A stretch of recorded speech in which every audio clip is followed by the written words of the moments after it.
महत्वपूर्ण बैठक कल 3 जून से उत्तर प्रदेश की राजधानी लखनऊ में शुरू होने जा रही है। उसके साथ ही 5 जून को राष्ट्रीय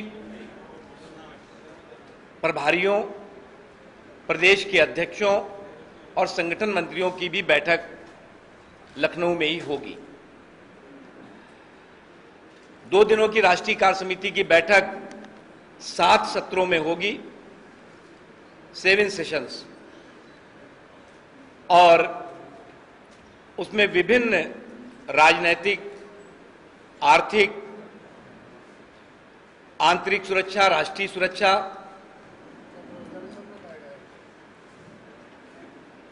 किसानों के मुद्दे और आने वाले विधानसभा चुनाव से जुड़े हुए मुद्दों पर चर्चा राष्ट्रीय कार्य समिति विस्तार से करेगी। कल 3 जून को वंदे मातरम के साथ राष्ट्रीय कार्य समिति की 2 दिनों की बैठक का शुभारंभ होगा। उसके साथ ही उत्तर प्रदेश के प्रदेश अध्यक्ष श्री सूर्य प्रताप शाही जी राष्ट्रीय कार्य समिति के सदस्यों का स्वागत करेंगे और पार्टी के राष्ट्रीय अध्यक्ष श्री नितिन गडकरी जी अपने अध्यक्षीय उद्बोधन के साथ 2 दिनों की राष्ट्रीय कार्य समिति की बैठक का उद्घाटन करेंगे। इन 7 सत्रों में चलने वाले 2 दिवसीय राष्ट्रीय कार्य समिति की बैठक में 3 प्रस्तावों पर चर्चा होने वाली है। एक प्रस्ताव होगा महंगाई, भ्रष्टाचार और काले धन से जुड़ा हुआ। दूसरा प्रस्ताव होगा केंद्र सरकार के अलोकतांत्रिक, अहंकारी रवैये और देश के संघीय ढांचे को नुकसान पहुंचाने के षड्यंत्र के खिलाफ। जो हमारा फेडरल स्ट्रक्चर है उसको जिस तरह से नुकसान पहुंचाने का षड्यंत्र केंद्र सरकार लगातार कर रही है, उससे जुड़ा हुआ भी मुद्दा होगा। और एक तीसरा प्रस्ताव होगा उत्तर प्रदेश के राजनीतिक हालात से संबंधित, जिसमें उत्तर प्रदेश का बहुजन समाज पार्टी और सुश्री मायावती जी का कुशासन, भ्रष्टाचार, लूट और उससे जुड़े हुए तमाम महत्वपूर्ण मुद्दे चर्चा में होंगे। साथ ही राष्ट्रीय कार्य समिति इन 2 दिनों में आतंकवाद, नक्सलवाद पर केंद्र सरकार की terrorist friendly and naxalist friendly policies पर भी विस्तार से चर्चा करेगी। इन 2 दिनों की राष्ट्रीय कार्य समिति की बैठक में हम आने वाले 5 राज्यों के विधानसभा चुनाव पर भी विस्तार से चर्चा करेंगे और उसकी रणनीति को अंतिम रूप देंगे। इन 5 राज्यों में उत्तर प्रदेश, उत्तराखंड, पंजाब, हिमाचल प्रदेश और मणिपुर शामिल है। हम उत्तर प्रदेश पे जब अलग से चर्चा करने वाले हैं और उत्तर प्रदेश के हालात पर भी चर्चा करेंगे, तो उसमें हम उत्तर प्रदेश की चुनावी रणनीति और चुनावी मुद्दों पर भी अलग से विस्तार से चर्चा करेंगे। मित्रों, जैसा कि आप जानते हैं कि यूपीए 1 और यूपीए 2 पूरी तरह से भ्रष्टाचार और घोटालों में डूबा रहा और इसीलिए हम कहते हैं कि ये जो केंद्र की कांग्रेस नेतृत्व वाली यूपीए सरकार है, और सरकार में शामिल सारे लोग ईमानदार हैं और बहुत अच्छी तरह काम कर रहे हैं। मैंने दोनों बोला, टेररिज्म एंड नक्सलिज्म बोथ। मैंने टेररिज्म के साथ साथ नक्सलिज्म बोला है, जोड़ लीजिए, नहीं बोला हो तो।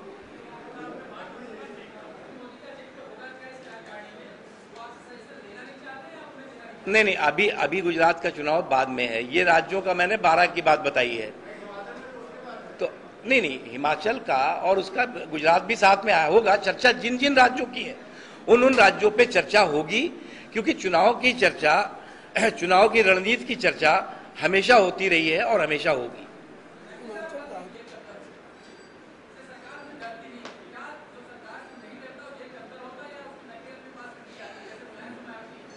देखिए क्या किया उन्होंने कि एक तरफ तो अपने मंत्रियों से माला पहनवाया और दूसरी तरफ कुछ अपने संतरियों से धमकी दिलवा दी।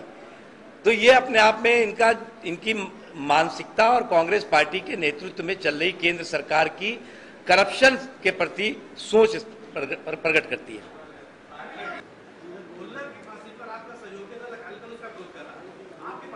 हम सहमत नहीं है उससे।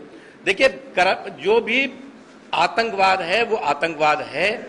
कानून के दायरे में जो सजा मिली है उस सजा का पालन किया जाना चाहिए, उसको लागू किया जाना चाहिए।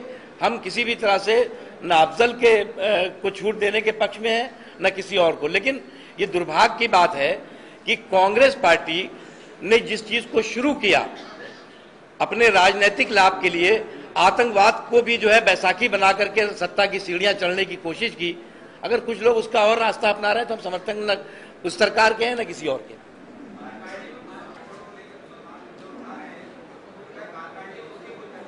किसका, क्या बताया आपने? मुसलमानों का।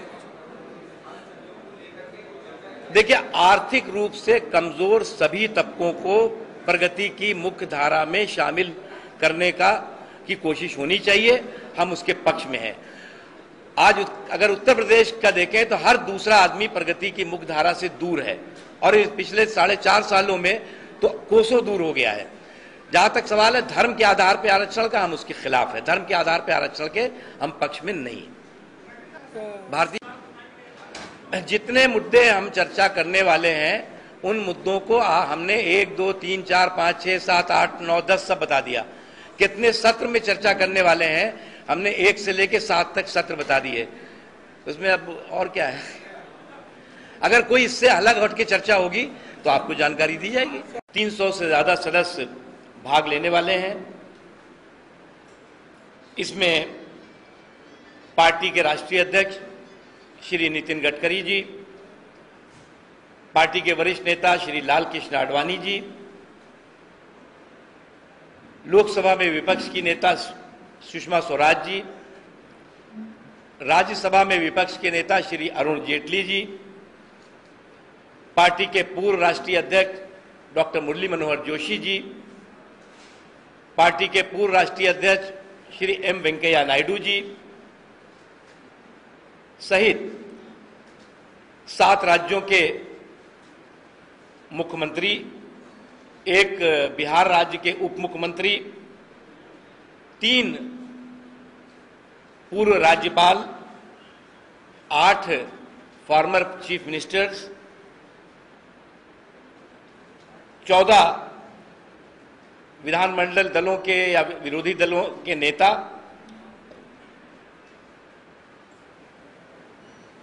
अपेक्षित हैं।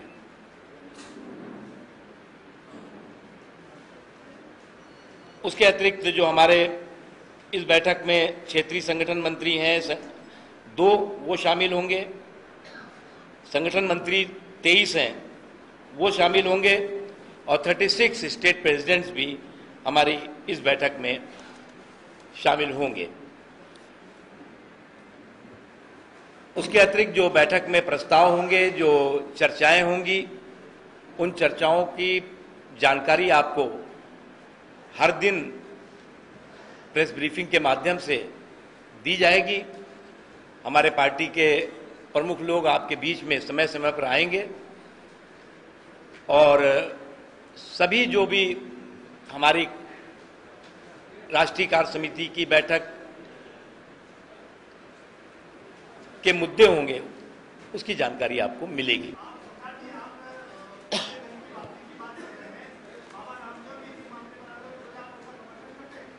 हम भ्रष्टाचार के मुद्दे पर कोई भी आंदोलन करे, हम बिना किसी उसके राजनीतिक नफे नुकसान को देखे हुए समर्थन करते हैं। हमारा रुख कांग्रेस की तरह नहीं है कि एयरपोर्ट पर तो कांग्रेस माला पहनाती है और एयरपोर्ट के बाहर कांग्रेस के नेता गाली बकते हैं। हम 3 दिनों तक खुली चर्चा करने वाले हैं। उस चर्चा में किन किन मुद्दों पर चर्चा होगी उसकी जानकारी जरूर आपको देंगे, आप बिल्कुल उससे वंचित नहीं रहेंगे।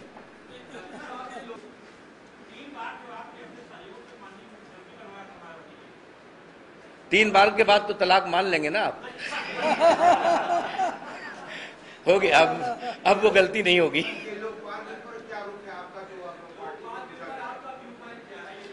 प्रधानमंत्री जी को लोकपाल के दायरे में लाना चाहिए, इसकी सबसे पहले बात माननीय अटल बिहारी वाजपेयी जी ने प्रधानमंत्री रहते हुए कही थी। इसलिए इससे भारतीय जनता पार्टी का बहुत स्पष्ट मत है इस पे, क्योंकि अटल जी ने इस बात को प्रधानमंत्री रहते हुए कहा था, प्रधानमंत्री बनने से पहले या बाद में नहीं कहा है। इसलिए जहां तक सवाल है लोकपाल कानून का, बिल्कुल प्रभावी ढंग से होना चाहिए। सभी राजनीतिक पार्टियों को विश्वास में लेकर के इस दिशा में सरकार ढुलमुल रवैया और इस पूरे के पूरे आंदोलन को डैमेज करने के बजाय इस पर सकारात्मक रुख अपनाए तो बेहतर होगा। नहीं, उस पर जब चर्चा होगी तो सारे मुद्दे आएंगे। का अगर इतिहास देखें